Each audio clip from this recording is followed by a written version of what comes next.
everyone, welcome back to Body Haven Soaps. My name is Darlene. I am the owner and creator of Body Haven Soaps.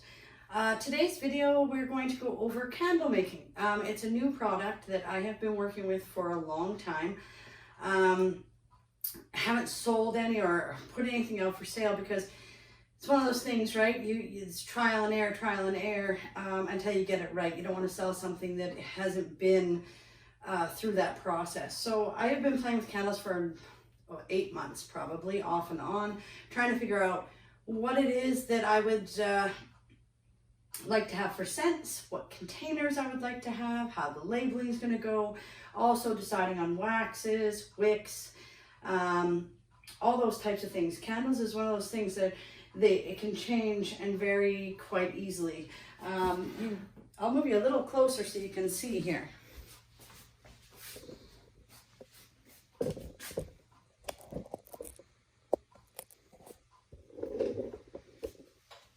So as you can see, I have multiple different candle vessels here. I have tested all of these with different waxes and things like that. So in this video, we're going to go over the candle making process, the different wicks that I've decided to use. Then later on, I'll do a video on the burn test to actually test the candles. And look for your guys' opinions and what you think in the decisions that I've made. So obviously we have different sizes here, so different wicks are important. There's a whole lot to candle making. Just a simple wick, having the wrong wick can make or break a candle. Okay, and then having the right containers as well. Now whenever you make candles, you have to make sure that they are actually candle safe jars. These I purchased all from a candle making supply company, and they are candle safe. Okay, so we have this is a 9-ounce glass jar that has just a basic lid on it. And this will hold 7 ounces of candle wax, so it'll be a 7-ounce candle. This one here is only a 4-ounce jar, so 3-ounce candle, and it has a nice little lid. I like jars with lids on them just because it stops the dust from getting in there. Once people have started using them, they can just put that lid on after they're done burning and then open it up again, and it just keeps everything clean and tidy. So I really do like jars with lids on them. Later on we can spread our wings a little bit, but these are the jars that I come up with. Lots of people like these little tins, and everything here is recyclable as well. Okay, and reusable. So this is a black tin, okay, and this is an 8-ounce tin. All right, and this is just a glass vessel. Now you can buy this just like this and then do a dust cover on it. I chose to buy the wooden lids just because I really liked, as I said, having the lids for them. So that is a jar, and this one is the larger one, and once again it has the glass lid that goes on it. Okay, so those are the jars that we're doing. I'm going to do 2 different batches today, 2 different scents. Okay, it's going to be the same wax. I have found the wax that I like to deal with, so we're going to continue to use that wax. Okay, and the wax that I use is going to be the 464, okay, golden wax. And it is a soy wax that I do. I don't want to get into the paraffin waxes and things like that. I try and keep the product as clean burning as we can. And I really like the way the soy candle. So 464 soy wax is what I'm using. Okay.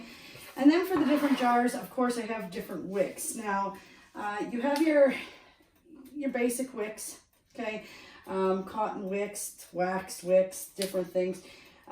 We also have the wooden wicks. I really like the wooden wicks. They are a lot more expensive, but I love the way they burn, and I love the little crackling sound. And I buy the ones with the booster stick on it, the little crackling wicks. So the wicks that I will use in these smaller ones, okay, is going to be the RRD47 and a 6-inch wick.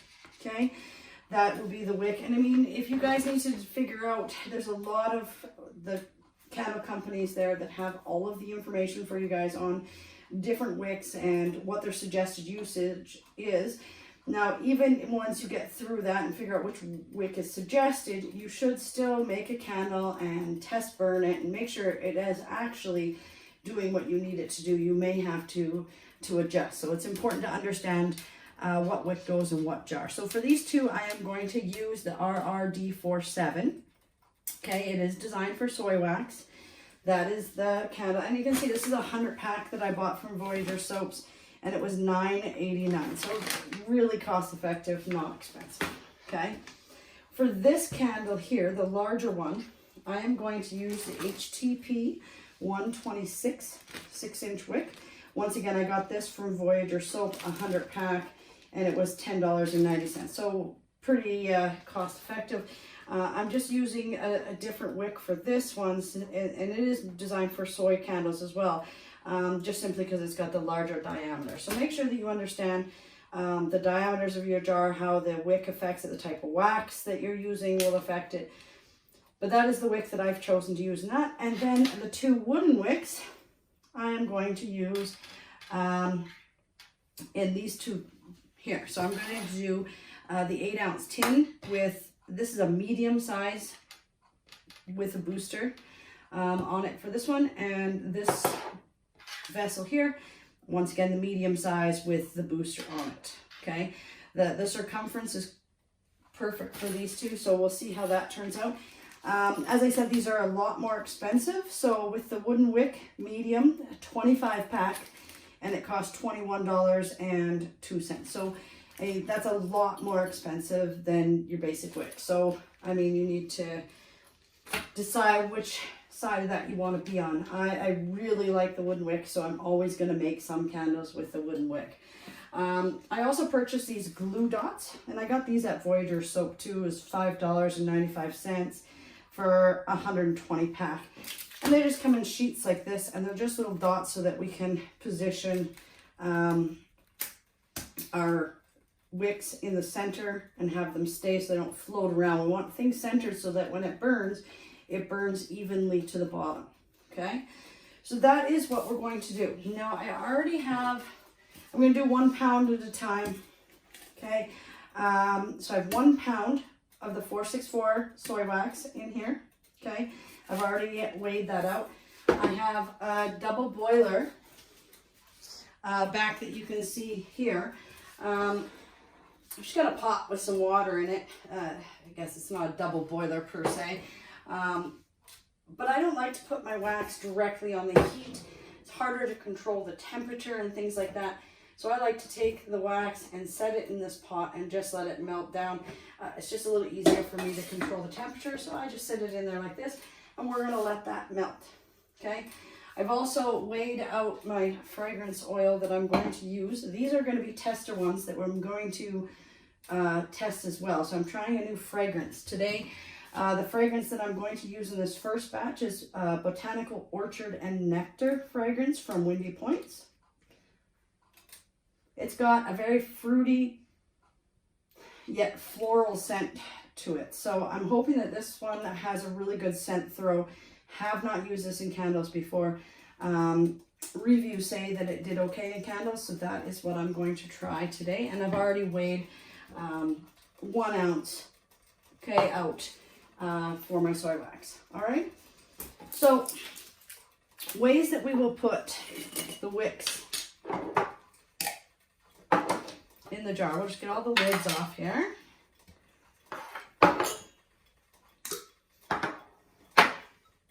Okay, so we use these little glue dots. It's pretty simple. With these ones, I just use a pen. You can use a straw, something solid, and just put it through that. It's just a little easier to make sure that we can center this if you have something. There is specific tools you can buy to do this for centering and stuff, to hold the wick straight as you're centering it. I just use an emptied out pen. Okay, and you're just going to peel back, and as you can see, there's just a little dot on there. Okay, hold on to your wick. You're going to press this onto the bottom. Okay, and then just peel that off. and now it's got the little glue dot on the bottom. You're going to hold this nice and tight so it holds straight, and you're just going to center this the best you can. All right, and press down quite firmly. Okay. And I like to just press the edges, make sure it's stuck, and it's stuck well, okay? So that's pretty straightforward for these ones. Now, obviously, we want to keep this wick because it moves around centered. So you see how it's kind of going crooked.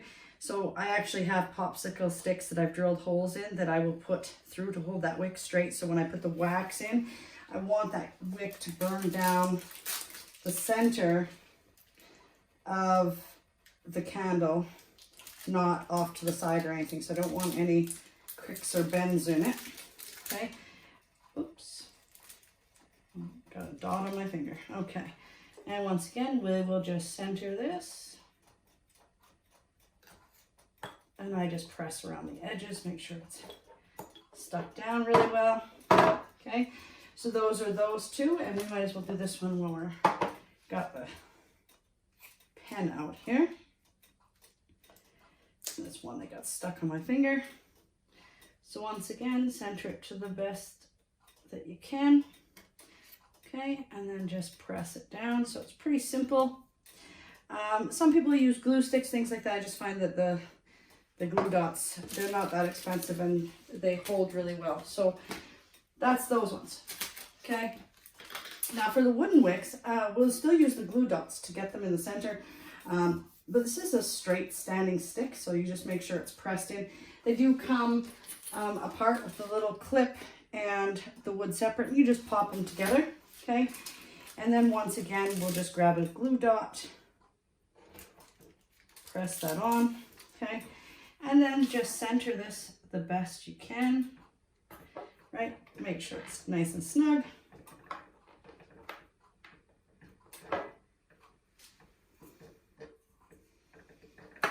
Just like so, and these ones sit straight up, so we don't have to have anything to support this wick. It's just going to be straight up and down. So those are pretty straightforward.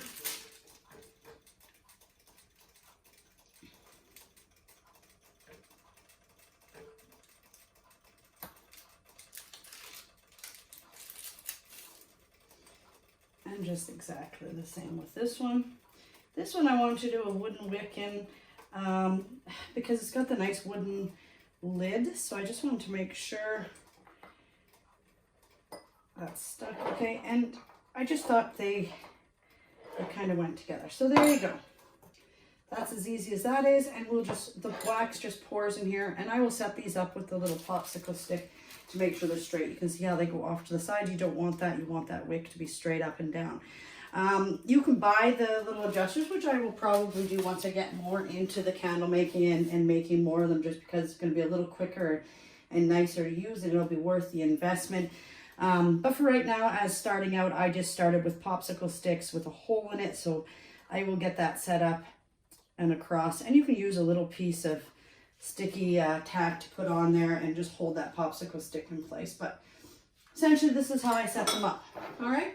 So once my wax is melted, okay, which isn't taking that long, we will come back.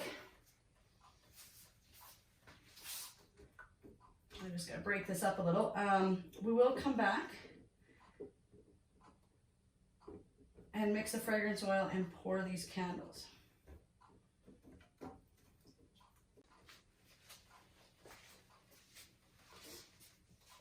All right, guys, so the wax is melted now. You can see that it is all melted, and there is no white spots left. It's completely clear. The wax right now is 162 Fahrenheit. Now, you don't have to heat your wax up to that high temperature. This is something I learned. You know, some people will melt it to that 180 point, and they add the fragrance at the 180 point, those types of things.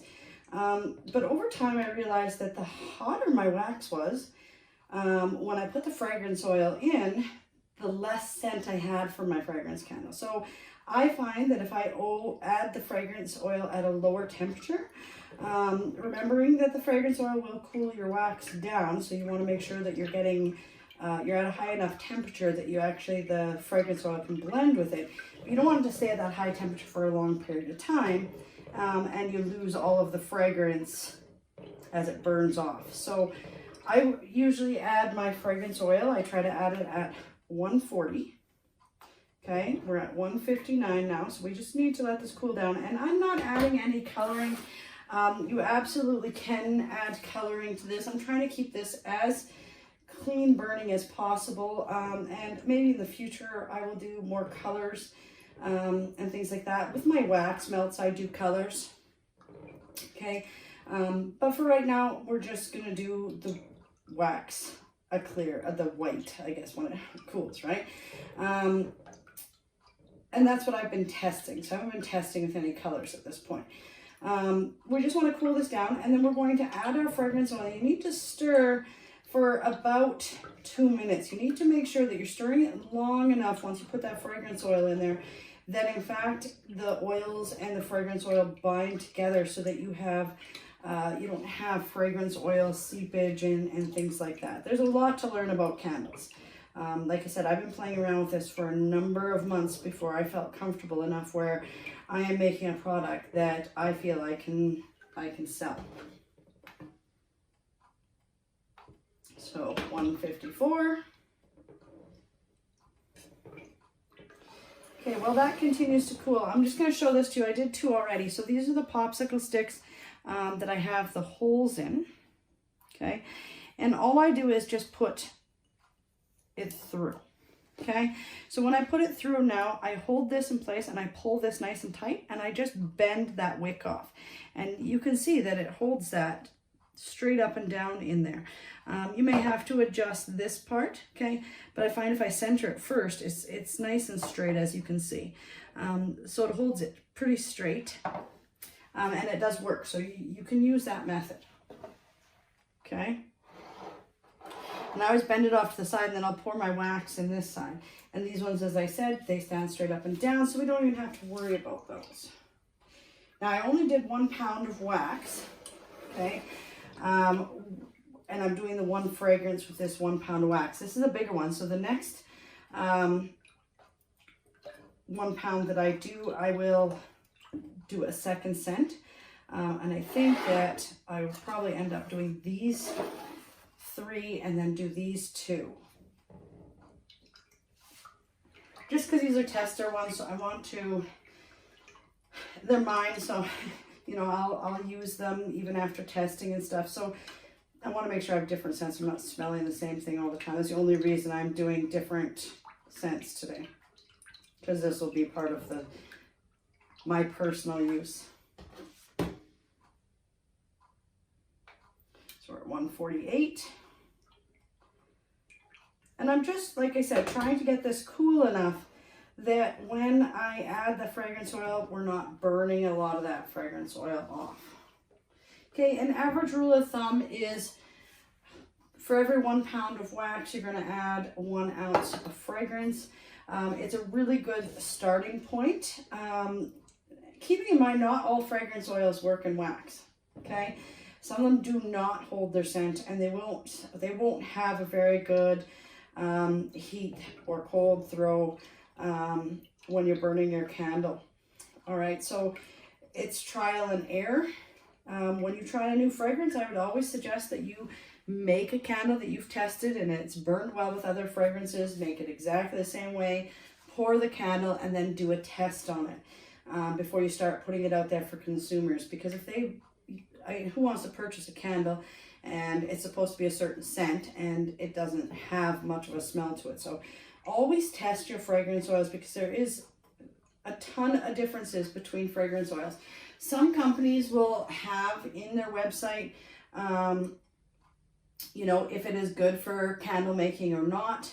If you buy from a specific candle company, generally, but however, I have bought a couple scents from a candle company that did not work well in the process I use anyways, and maybe it works well for somebody else, but for what I was doing, it wasn't working well for me. So I wouldn't use those fragrance oils in my candles. And then another way that you can see how they work in candles before purchasing is if you look in the reviews from customers. I find it so helpful. These people that have done this, they've tested, they've tried these, and they'll make statements. Didn't work well in the candles, in the soy candles, in the paraffin wax, whatever it is they're making. Just make sure it's the same style as what you're doing, because there's a big difference between waxes and heat throw as well. So like I said, there's a lot of variables to candle making. But it's a good idea if you look at other people that are making soy candles, if that's what you're making, and they said, you know, it is a top seller, the scent is amazing, there was good scent throw, things like that. So go through I mean, that's the whole point of reviews. And as purchasers, it's a really good idea for us to give those reviews as well, so other people have the opportunity to see how it works. All right, so we are at 140 now. So we're going to add in the fragrance oil. Okay, and then I'm going to stir for about 2 minutes. Okay, and make sure that that gets mixed in there well. And as I said, this is a new scent, so I figured since these were going to be mine, it would be perfect time to try it out in the candles, because I love this scent personally. The smell of it is awesome, but does it have a good heat throw in my candles or not? So we will also find that out in our testing. All right, so I've stirred for about 2 minutes here, guys, and I'm down to almost 130 degrees. I don't really want to pour my candles any lower than that. I haven't had good results with that myself. I don't know what other people opinions are on that. I just find at anything lower than 130, I have a pouring issue. Now, because I'm pouring fairly warm yet, I don't have to really worry about how fast I pour.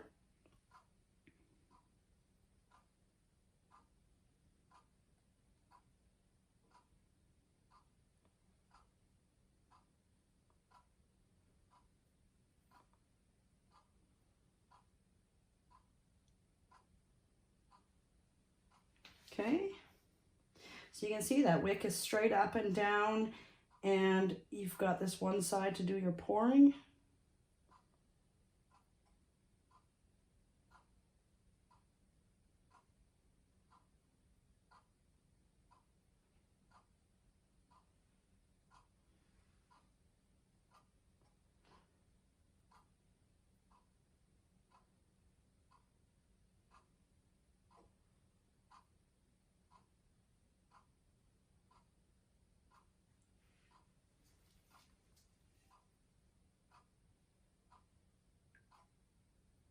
I just want to make sure I use up the wax that I have in here.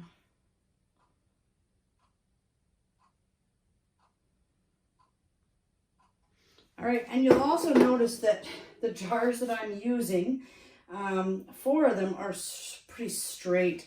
Another thing that you have to watch is the different type of jars you use. If it's got this straight edge, heat can burn pretty even. You start getting into the ones that have the curve in them or different shapes to them, they tend to hold the heat in, so the lower down it goes. So this candle here, I might do a test burn on it for longer, just to see how it does once it gets down to the halfway point, simply because this will start to hold in the heat, and it may not burn nice down here. So there's a lot of variables, as I said. All right, so that is done. I'm going to go ahead and clean this out, and I'm going to do my next pound of wax, and I'll get these 2 poured. Okay, these need to set for about 24 or 48 hours, sorry, before you do a test burn. They have to be completely set. So what I'm going to do is pour these 2. I'm going to let them set up. Once they've set up, I will move them to a place where they can cure or complete setup for the next 48 hours. And then I will do another video on the burn test of all 4 of these, or 5, sorry, of these vessels, the types of wicks I've chose to use in them. And we'll also see how this new fragrance oil worked out. All right. So if you're interested in seeing how the rest of this goes with the burn test and the fragrance oil that we used, just hit that subscribe button and hit that little bell so you're notified when I upload another video, and that'll be in about 3 days, okay? All right, thanks for watching.